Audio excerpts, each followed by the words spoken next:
Необходимость во второй машине возникла, когда я продал свой старый Outback, и у нас на семью осталась только одна маленькая Impreza XV. Год назад семья переехала в деревню, вторая машина была как воздух необходима. В июле 2021 года появилась возможность купить машину, и мы начали рассматривать всякие варианты. То есть у нас были на примете Subaru Forester, Mazda CX-5, и еще как альтернативу мы рассматривали Volkswagen Tiguan. Все это 12-13 год, бюджет 1,2-1,4 миллиона. По рекомендации своих знакомых я решил нанять подборщика. Двое из моих знакомых пользовались услугами подборщика. Подборщик подобрал им неплохие машины и не очень долго искал. Одному это там неделя буквально, а второму, ну, месяца два он искал, и тоже подобрали хорошую машину. Услуги подборщика стоят 25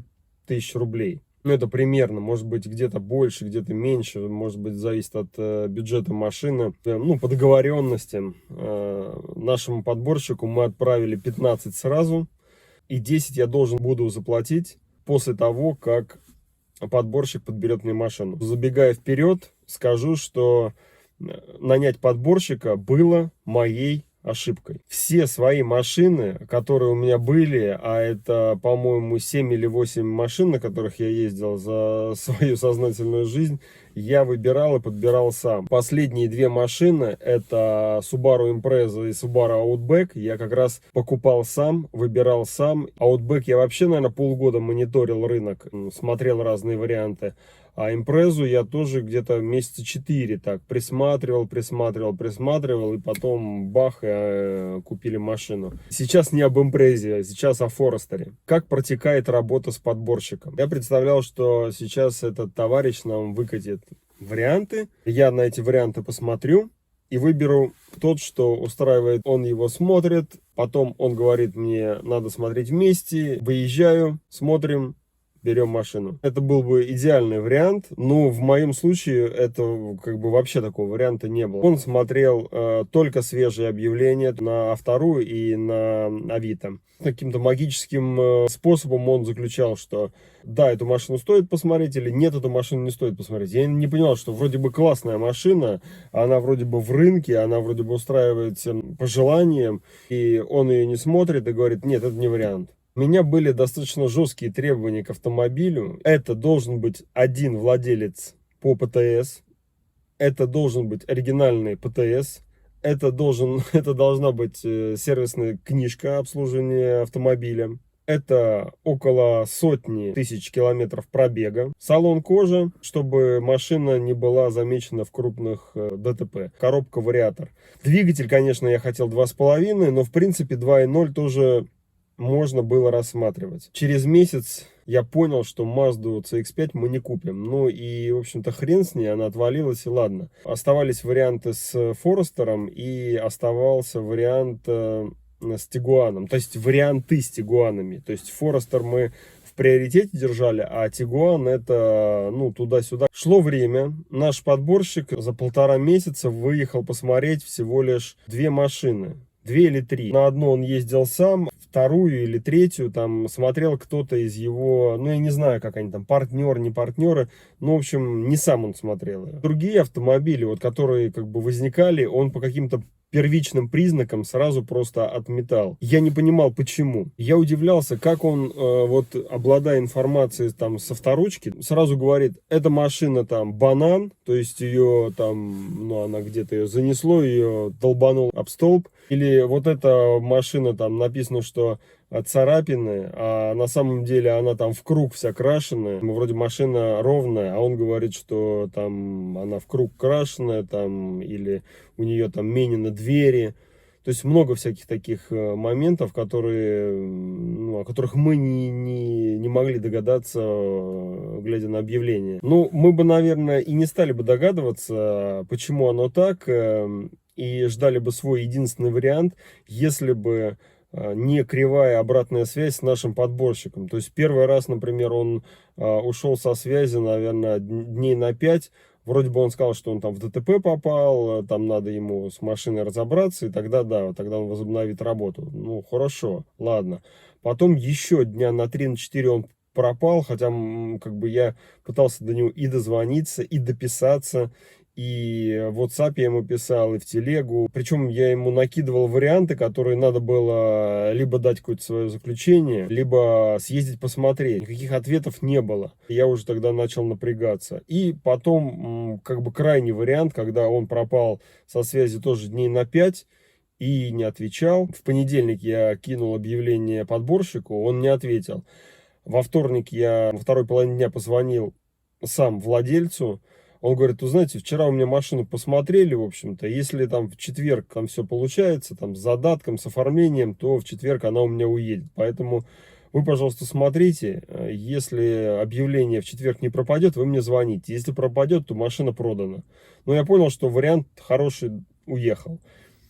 И это был, наверное, последний звонок, когда я понял, что с подборщиком пора заканчивать. После этого случая я снова попытался дозвониться до подборщика, снова не дозвонился, попытался дописаться. И когда я ему написал сообщение о том, что я хочу закончить наши с ним отношения, и попросил его вернуть сумму денег, адекватной его работе. На что мне пришло сообщение, что я вам перезвоню после 5. Была первая половина дня. Я попросил его больше мне не звонить и просто вернуть деньги. Но он начал там писать, что, дескать, вот мы же провели работу, вот выезды были. Я еще раз настоял на том, чтобы они оценили свою работу и вернули какую-то адекватную часть денег, чтобы просто сохранить лицо, если оно у них есть. У него, у них, я уж не знаю.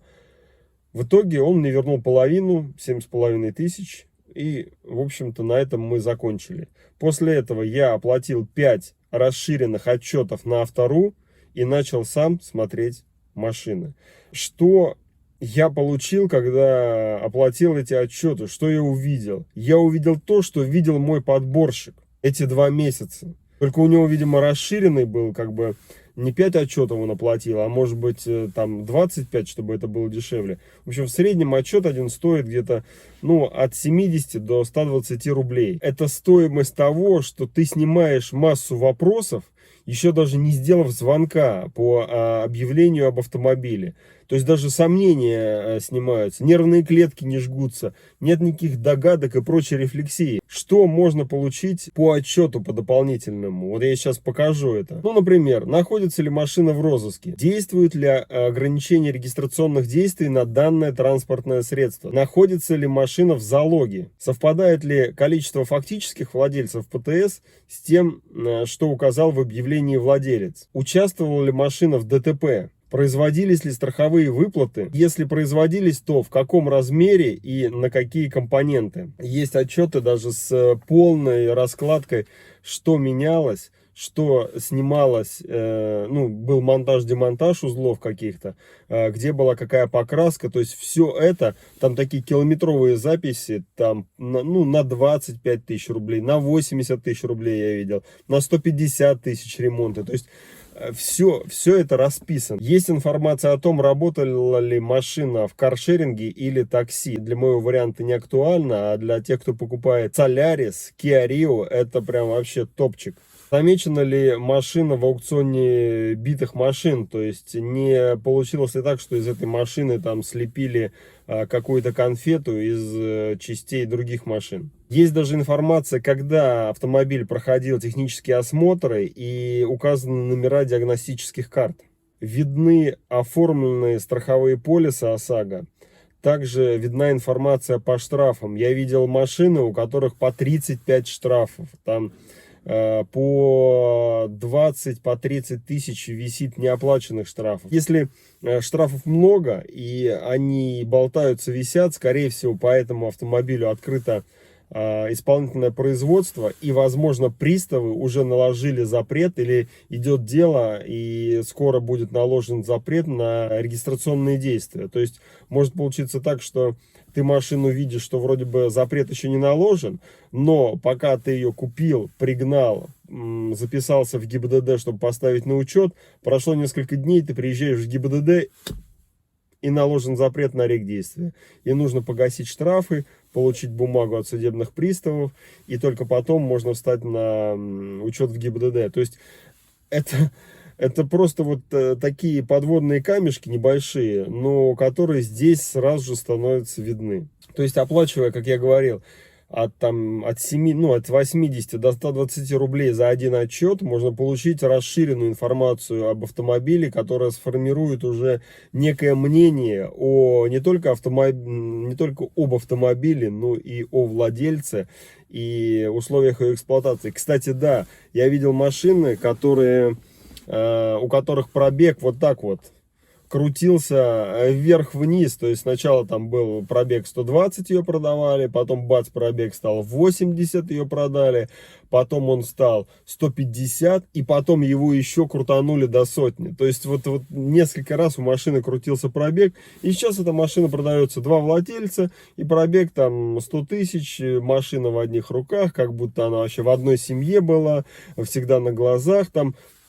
Конфетка, дифирамбы. После увольнения нашего подборщика буквально через несколько дней появляется еще один вариант.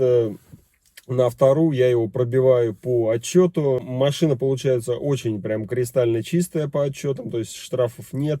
Техосмотры совпадают там с пробегами. Владелец один, машина такая более-менее вся ровная, без ДТП. Решаем с женой, надо ехать. Садимся на электропоезд и едем в Москву. Это салон у Сервис Плюс. Договорились, чтобы нам эту машину показали. В 3 часа дня приезжаем туда. Я со скепсисом относился к салонам. Все время ожидал какого-то подвоха. Но здесь как-то все было совсем по-другому. Мы приехали, нас ждали. Наш менеджер, с которым мы договорились, он нас сопроводил, показал машину. Все о ней рассказал, все, что можно было рассказать. Дальше я начал уже такой визуально-практический осмотр. Придраться к машине особенно было не к чему. Меня смущал только какой-то белый порошок, местами оставшийся на кузове автомобиля. Я не понимал, то ли это следы от шпатли, то ли что-то еще. И когда я высказал вот это свое сомнение менеджеру, он такой говорит: так я вам сейчас толщиномер принесу. Вы можете всю машину проверить. Если бы тут что-то было, какая-то была шляпа, я бы вам сказал об этом. То есть, если были бы крашеные элементы, я бы тоже вам об этом сказал. Я ему говорю: так несите толщиномер. Он нам принес толщиномер, я всю машину пролез толщиномером. Там все посмотрел и стойки, и арки, и крышу, и все там передние части, стаканы, внутри все посмотрел. Пороги посмотрел, сзади, там где багажник, где вот эта вот чашка лежит, запаска, оттуда все повытащил, там все проверил. Вообще придраться не к чему. То есть как будто эта машина, ее даже не терли нигде. Там есть одно место, где терочек небольшой есть, но это ерунда. Машина не новая, да, это 2015 год. Понятно, что следы эксплуатации на ней так или иначе присутствуют.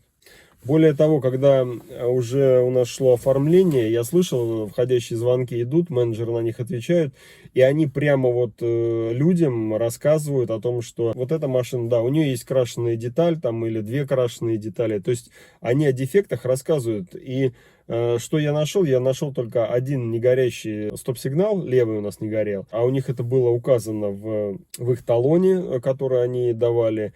И в договоре это тоже указано. То есть мы ее принимаем на комиссию и продаем, как она есть. Мы ее готовим только внешне. То есть мы ее можем почистить и отполировать. Все, больше там куда-то что-то, какие-то узлы, агрегаты мы не лезем. Она так как есть, так она и продается. Странно, да? Здесь же в салоне нам предложили оформить ОСАГО без навязывания доп. Услуг, без всего вот этого, к чему мы привыкли там 2-3 года назад. В итоге я для себя сделал вывод. Если покупаешь машину для себя, и если ты понимаешь, что ты хочешь купить, то лучше, и если ты вообще разбираешься в машинах, что-то понимаешь, там, ты не просто ездок, а ты знаешь, куда заглянуть, то лучше, конечно, поиском машины заняться самому. А если ты заказал расширенный отчет, то часть вопросов, которые у тебя есть в голове, сидят там, будоражит мозг, они автоматом снимутся.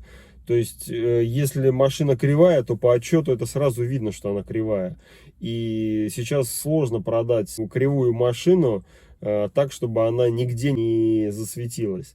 И вот подборщики, они пользуются неопытностью либо автовладельцев, либо будущих автовладельцев. Сначала там пугают, что рынок перенасыщен всяким шлаком. Да, он перенасыщен.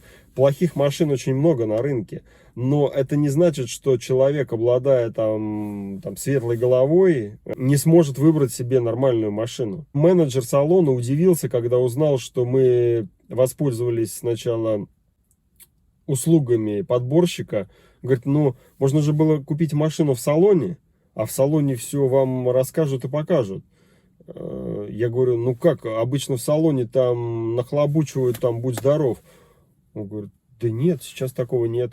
И вот реально в том салоне, в котором мы были, такого не было. То есть нам никто ничего не впаривал. Мы машину посмотрели, когда он нас на ней прокатил там по территории. Он ее начал ставить назад. Я говорю, а вы зачем ее на третий этаж снова загоняете? Он говорит, ну как, на место поставить. Я говорю, так мы на ней сейчас уедем. Он говорит, а вы будете ее сегодня покупать? Я говорю, конечно. То есть обычно работа менеджера строится в том, что он спрашивает, ну что, как вы? Как вам машина? Ты говоришь, ну да, понравилось. Он такой, ну что, вы готовы купить? Ты такой, нет. А что вас смущает? Ну, да вот, наверное, денег не хватает. А мы можем оформить кредит, а мы можем там чего-то. То есть начинается сразу вот эта вот работа менеджера по впариванию тебе. Здесь вот этого не было. Я не скажу, что менеджер был там плохой. Менеджер был отличный. Он ненавязчивый. Он, видимо, понял, какую машину я хочу. И поэтому он просто вот наблюдал и сделал свою работу на отлично тем, что, ну, просто наблюдал. То ты должен как бы понимать, что тебе нужно проверить в автомобиле, когда ты сам его покупаешь. То есть я, например, знал, что где вины проверяются, ВИН-номера, там, где проверяется номер двигателя. Я слышал, как стучат моторы Subaru стучащие. То есть я понимал, где что может греметь. Я знал, как гремит подвеска, ну, что в ней может быть не так. Я знаю, как плачет рулевая рейка, я знаю, как она постукивает, то есть я знаю, как крутится руль, когда рулевая рейка не в порядке. В машине очень много электроники, но это топчик такой, она отличается от предыдущих поколений, но по первичным признакам машину можно выбрать самому, если ты чего-то понимаешь в машинах и понимаешь, что ты ждешь от машины. Конечно, да. Девочка, которая покупает первую машину, ну, ей нужно, наверное, либо брать в помощники там парня, который будет разбираться, либо идти и покупать новую машину.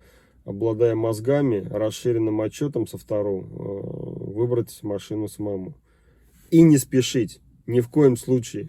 Машины выбираются несколько месяцев. Эту машину Subaru Forester мы выбирали 3,5 месяца. Сейчас машина встала на калужский учет. Она уже с номерами, со страховками. Наслаждаемся, катаемся. Если какие-то есть вопросы, пишите в комментариях. По возможности отвечу. И если нужно, каким-то советом помогу. Потому что в который раз прошел всю эту эпопею. Выбрал, купил. Поставил на учет, поехали.